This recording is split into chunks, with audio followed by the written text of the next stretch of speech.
A brief explanation about the Book of Mormon. The Book of Mormon is a sacred record of peoples in ancient America and was engraved upon metal plates.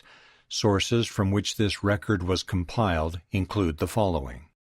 1. The plates of Nephi, which were of two kinds, the small plates and the large plates. The former were more particularly devoted to spiritual matters and the ministry and teachings of the prophets, while the latter were occupied mostly by a secular history of the peoples concerned. 1 Nephi chapter 9, verses 2 through 4. From the time of Mosiah, however, the large plates also included items of major spiritual importance. 2. The plates of Mormon, which consist of an abridgment by Mormon from the large plates of Nephi, with many commentaries. These plates also contained a continuation of the history by Mormon and additions by his son Moroni.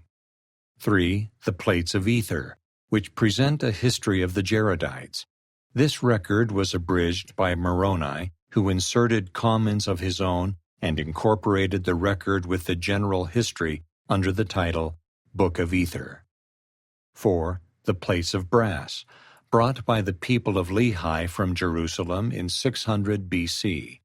These contained the 5 books of Moses and also a record of the Jews from the beginning, down to the commencement of the reign of Zedekiah, king of Judah, and also the prophecies of the holy prophets, 1 Nephi chapter 5, verses 11 through 13. Many quotations from these plates, citing Isaiah and other biblical and non-biblical prophets, appear in the Book of Mormon. The Book of Mormon comprises 15 main parts or divisions, known, with one exception, as books, usually designated by the name of their principal author.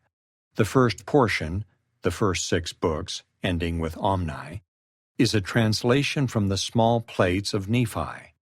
Between the books of Omni and Mosiah is an insert called the Words of Mormon.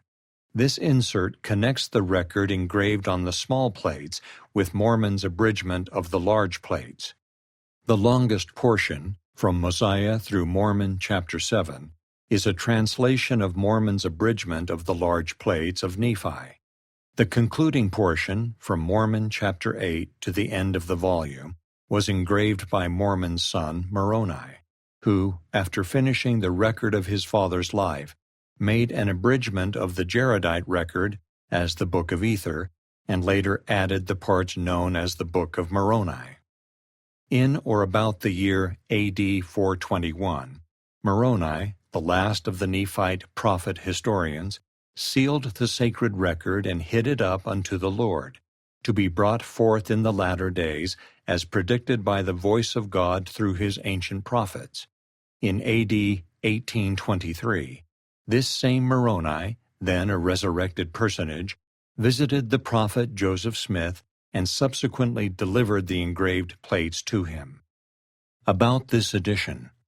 The original title page, immediately preceding the contents page, is taken from the plates and is part of the sacred text. Introductions in a non-italic typeface, such as in 1 Nephi and immediately preceding Mosiah chapter 9, are also part of the sacred text. Introductions in italics, such as in chapter headings, are not original to the text, but are study helps included for convenience in reading. Some minor errors in the text have been perpetuated in past editions of the Book of Mormon. This edition contains corrections that seem appropriate to bring the material into conformity with pre-publication manuscripts and early editions edited by the prophet Joseph Smith. The first